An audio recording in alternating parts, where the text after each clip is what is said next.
कितने धोखेबाज हो तुम।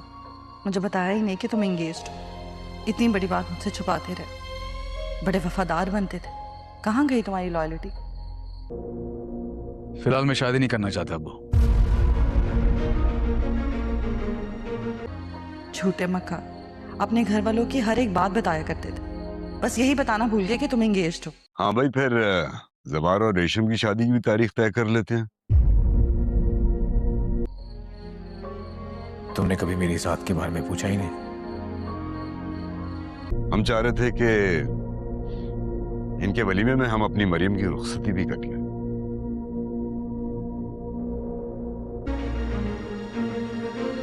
मैं तुम्हें रोते हुए नहीं देख सकता पारस।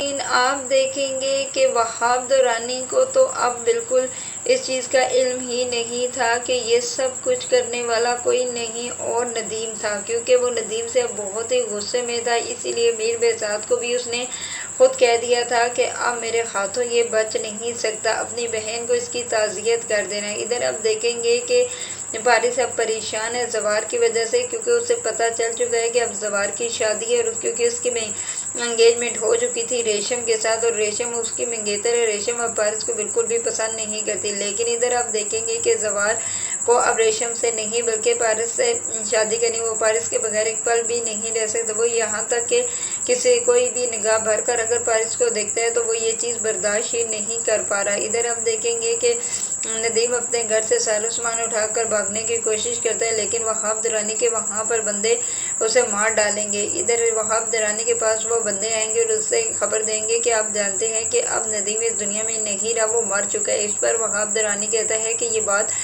सच्ची है या बस तुम अपने आप से कह रहे हो। लेकिन वो कहते हैं कि 100% ये बात सच है कि अब नदीम इस दुनिया में नहीं रहा। इधर अब वो बहुत खुश हो जाता है और वो मीर बेजाद को कॉल करेगा और उसे बता देगा कि अब नदीम इस दुनिया में नहीं रहा, क्योंकि जो मुझे धोखा देते हैं उनके साथ मैं ऐसा ही करता हूँ। इधर आप ये भी देखेंगे जवार अब कोशिश कर रहा है कि वो पारिस से बात करे, लेकिन पारिस बिल्कुल भी जवार से बात ही नहीं करना चाहती। इधर रात को जब पारिस सोने लगती है तो जवार हिम्मत करके उसके कमरे का दरवाजे को नॉक करता है ताकि वो जाकर पारिस से बात कर सके और ये सब मामलात को ठीक करवा सके। लेकिन उसे नहीं पता कि पारिस अब उसके साथ क्या करेगी, क्योंकि वो